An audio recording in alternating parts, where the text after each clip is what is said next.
Hi, I'm Mary Kopczynski, the CEO of Regulator. Welcome to this week's Regulatory Roundup. This week, there were 2,671 alerts from 589 unique U.S. regulators.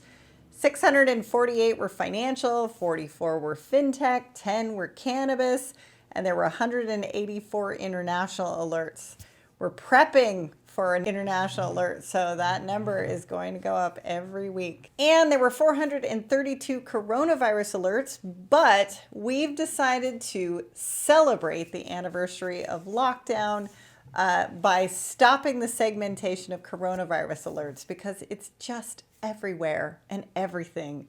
It's the fabric of our lives now. The regulator of the week is the SEC because they have, since this whole Robinhood GameStop thing, suspended trading on 12 companies because of strange upticks in the stock price when there was nothing really exciting going on publicly from the company. They're tracking social media sites for stocks, as I predicted they would, because it's illegal to pump and dump, which is to buy a stock, puff a price by telling everyone to buy it, even if you're telling them ironically, and then sell it. The topic of the week is diversity and inclusion, beginning with the White House that established the White House Gender Policy Council.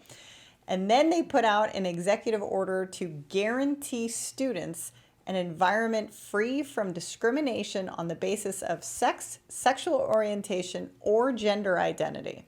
Connecticut passed a law prohibiting discrimination based on ethnic hairstyles. New York Governor Cuomo put out a directive requiring insurers to cover infertility services for New Yorkers, regardless of sexual orientation or gender identity.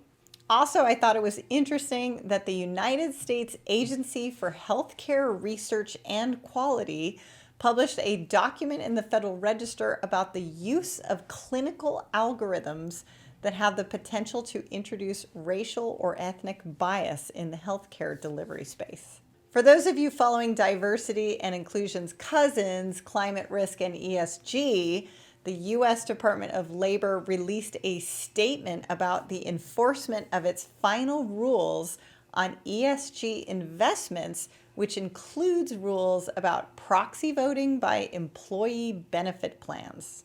In Compliance Corner, here's a good one. The FTC busted a mobile phone company for not actually giving the in-game rewards that they promised to their customers.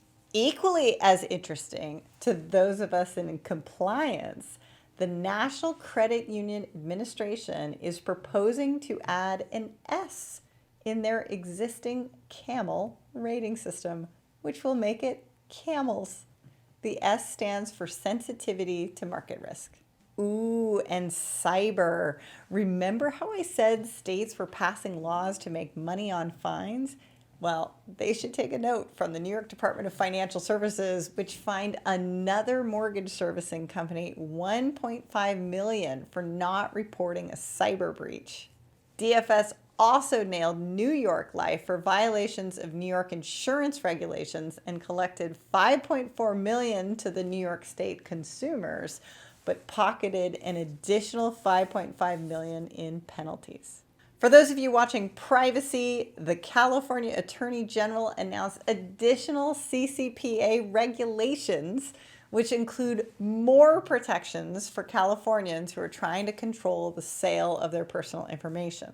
And finally, in state news, a multi-state coalition of state financial regulators wrote a letter to congratulate the new Secretary of Education and invited him to partner with the states to protect student loan borrowers across the country. I am predicting much more action in that arena in the coming months. That's it for Regulator's US Alerts. See you every Wednesday morning on LinkedIn and YouTube.